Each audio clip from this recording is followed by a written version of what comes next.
Bem, pessoal, bem-vindo à aula agora aqui falando sobre entender essa relação preço-alvo e o risco. Essa aula faz parte de um treinamento de fundamentos, onde eu falo sobre análise fundamentalista de uma maneira geral. Se você caiu de paraquedas nesse vídeo querendo saber a relação preço-alvo e risco, tem uma playlist aqui na descrição do vídeo, onde você consegue ter acesso ao treinamento completo de análise fundamentalista. Então, para você chegar nessa aula aqui, é interessante você ter passado pelo treinamento e entender algumas coisas que eu vou falar aqui sobre esse assunto. E se você gostar do vídeo, gostar do treinamento, gostar da forma que eu abordo e a minha didática, compartilhe com outras pessoas esse vídeo para que as pessoas tenham acesso a essa informação e tenham acesso a esse conteúdo de uma forma mais rápida, tá bom? E o que seria entender essa relação preço-alvo e risco? A gente viu nas aulas anteriores o modelo de precificação através do risco, modelo CAPM e o modelo APM. Nesses dois modelos de precificação que a gente viu para verificar o preço-alvo do ativo, o preço-alvo esperado através do risco, a gente identificou o quê? O preço-alvo seria o preço que o investidor espera de um ativo em determinada data futura.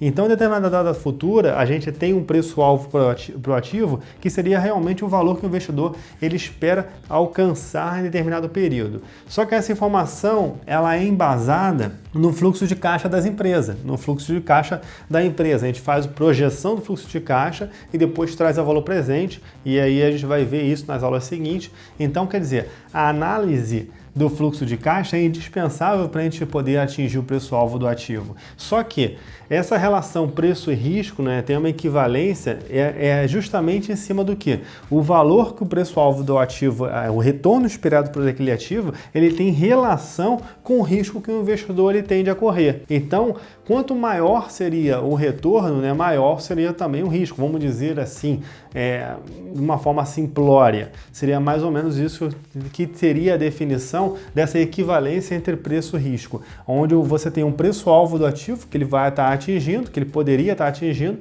e você teria a possibilidade até onde você aceita correr aquele risco sobre aquele papel. Então, o preço do ativo ele oscila para um determinado ajuste de modelo da relação risco-retorno. E aí a análise de risco ela torna-se uma alternativa para aquela análise de fluxo de caixa descontado.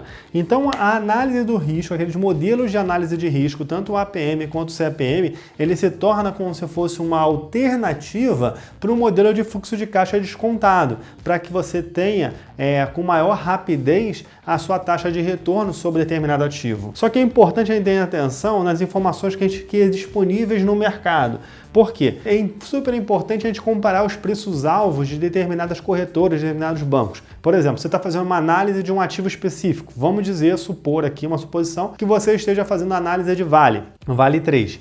E aí, nessa análise de Vale, você consegue verificar que o retorno esperado, o preço-alvo esperado por determinada corretora vai estar lá numa casa de R$50, R$60, R$70, enfim, um valor específico. E aí você faz a sua análise de risco. E aí você verifica a análise de risco e a nossa projeção de resultado futuro e você verifica que está chegando próximo àquela análise daquele analista. E aí você consegue ter uma ideia de se os seus cálculos estão bem adequados ao que o mercado está olhando ou não, se está fora da relação que o mercado está ocorrendo. Só que é importante ressaltar que esse tipo de análise envolvendo o risco nem sempre vai te trazer a informação, porque o mercado tem muita volatilidade, vai interferir muito sobre o período que você esteja analisando, 36 meses, 18 meses, 5 anos, isso vai interferir no teu resultado. Cada período que você analisa, se você está analisando um período de 12 meses, ou de 18, ou de 24, de 36, enfim, qualquer período que você esteja analisando no passado para projetar o teu resultado futuro em cima de uma análise de risco, o outro analista pode estar analisando de uma forma diferente, para um outro tipo de período, para um outro tipo de taxa, um outro tipo de taxa de risco do mercado, ok? Não pode, às vezes, não estar usando o Ibovespa, está usando o IBX100, está usando outro indicador como taxa de retorno de mercado. Enfim, tudo isso, várias vertentes, vai dar diversos cálculos distintos. E assim, qual que seria o mais exato? Não existe um mais correto de você analisar. O que seria interessante é você fazer um cálculo sobre análise de risco pelo APM, depois um cálculo sobre o CPM, depois fazer o fluxo descontado e fazer um comparativo entre eles e verificar qual que seria mais interessante, qual que seria mais viável para o teu ativo. E aí sim você chegar num dado. A gente vai ver isso com mais calma, a gente vai estar analisando caso a caso, a gente vai estar vendo e fazendo essas análises no decorrer dessas videoaulas, justamente para poder a gente conseguir verificar e entender como a gente vai fazer uma análise realmente de fluxo de caixa e como vai fazer uma análise do preço-alvo do ativo, porque é isso que a maioria dos investidores, é isso que você quer. Você quer analisar um papel e verificar qual vai ser a alta dele no futuro, para verificar se faz sentido você ter uma entrada ou não do seu ativo.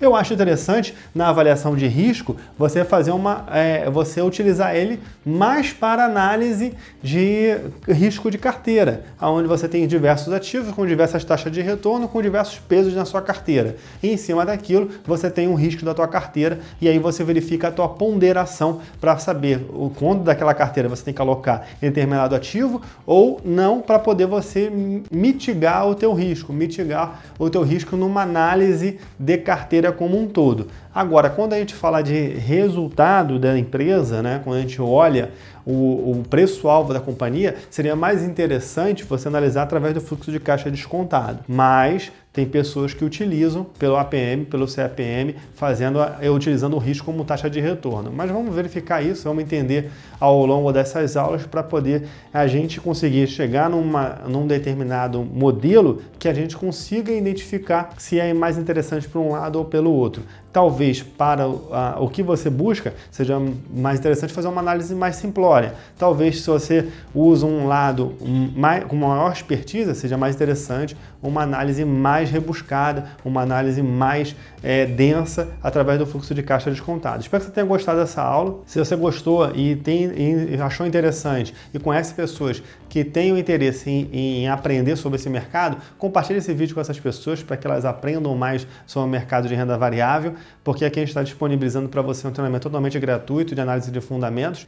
Sei que eu estou pegando diversas aulas de forma diferente, com pequenos trechos, tentar entregar um conteúdo da melhor forma possível, com maior didática possível, porque eu não conheço você.